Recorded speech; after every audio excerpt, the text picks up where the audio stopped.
team. Welcome to the Mosaic. This is the place where we piece together life and business, one intentional piece at a time to create something beautiful. So, let me tell you something that I had to remind myself of this week. And that is sometimes you just don't know what you don't know.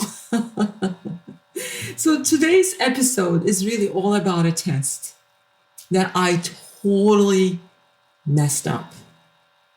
And I'm going to tell you what it is. I'm going to tell you what it taught me about humility, about preparation, about letting go of perfection, and also understanding how to tackle tests like this so you can learn from my failure and do better if you ever come across a problem like this in front of you, right?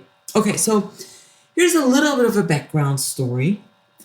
So I have taken a test called PI test, and this is short for Predictive Index. Now, I've taken this, I was asked to take this test. Now, I have taken this test before. So I thought, you know what? I thought I have already taken this test, so it was not a big deal. Well, it turns out there are two types of PI tests. So the one that I had taken was called PI Behavioral Assessment Test. And this test really measures how you naturally behave, like what drives you, and under certain like stressful situations, what are your behavioral tendencies? And this test, there's really no time limit. So what happens is you pick words that resonate with you and how you see yourself in certain situations. I don't know if you're familiar with DISC analysis. There are so many behavioral analysis tests that you can take nowadays, but it is very similar to that. So I've taken a DISC assessment test. I have taken a PI index, behavioral analysis and behavioral test. And I thought that the test that I was taking was one of those. Well, turns out there is another part of PI test, and that is called the cognitive PI test.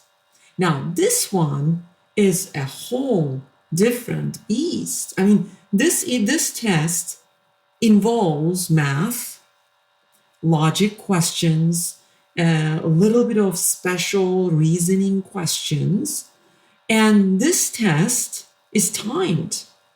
There are only 12 minutes to answer 50 questions. So when you think about it, it gives you about 14 seconds to answer a question. So it's really measuring your cognitive ability to understand how fast you can process information and come up with some answers and conclusions. So it is a big beast. And what happened for me was when I got the email, at first, the first email I got, actually, I said, oh, I've taken this test. There's my test score number. And I gave them my behavioral test ID number. And well, and then I received the email again asking me to retake the test. Me getting the email, I'm like, oh, okay, well, they want me to retake the test. So I could do it. I've done this before, easy peasy. So I opened the link, didn't read any instructions. And I jumped in, started the test like a boss. And then next thing I know, I'm answering these like math questions and these logic questions. And I realized that I need some time to think through these questions, and still not realizing this is a time test. I switched my computer screen, making sure that I clear my calendar a little bit so that I have time to take this test. So, and I came back to the computer that I was taking this test on after clearing my schedule. And I'm probably maybe around 7 minutes to 8 minutes into this test and trying to refocus, where was I, and so on. And I click to the next page, and then before I know it, it kicked me out. And that's when I realized, oh, I was getting timed on this test. Like, game over. This is like, I didn't finish this test. So first of all, I mean, I was shocked a little bit, and I was upset with myself, and I had a quick conversation with my husband and saying, like, I don't mind doing hard things, right? I don't mind taking tests. I have taken so many tests, and I'm the kind of person who does not fail tests. I'm really good at taking tests. Throughout my education, I've taken many tests. I've taken it well. I have that capacity. I know I can do this, and that it doesn't reflect my ability, my capability, right? So that's what I was really upset about. So, and I don't mind like when there's like an obstacle in my life, but if it is caused by me, that really frustrated me. That's what I was really upset about, right? So then I reached out and see if I could retake the test again. Well, thankfully, they gave me another chance to take the test. Now, this time though, I knew that I had to do some things a little bit differently, right? So first of all, I need to understand like what this test is about. And I explained that to you. Now you know, right? I realized, okay, this is a 12-minute time test. They're asking 50 questions. Looks like there were 5 questions per page. So there are 10 pages that I had to go through. So, but I had to understand the test. So I'm going to kind of walk you through how I prepared for the retake of this test, right? So if you ever need to take a test like this, it may not be a PI test, PI index, cognitive test. There are so many other cognitive tests that you may be asked to take. Now, if you are, I highly recommend you following this strategy, okay? So first of all, you need to understand, okay, what kind of a test that you're taking? And that was really my first mistake. But now the second time around, I knew, okay, this is the test I'm taking. How many minutes, how many questions, what is the flow? In fact, the PI Institute has some practice tests on their site, which I have taken. So at that point, like the step number 1, doing the research, step number 2 was really consist of knowing the type of questions that are in the test that you're going to take, right?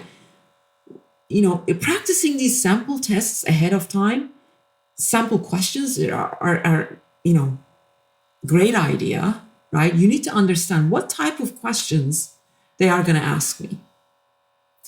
And while you're doing that, right, you need to quickly understand, okay, what type of questions really could trip you up? What type of questions you are good at? What type of questions you are not good at, right? So really, and that kind of takes us to the step number 3, and that is creating your strategy, right? So once you understand the question types, and understanding which question types you're good at, what you really need to do is have a strategy in place and doubling down on your strengths. You don't have time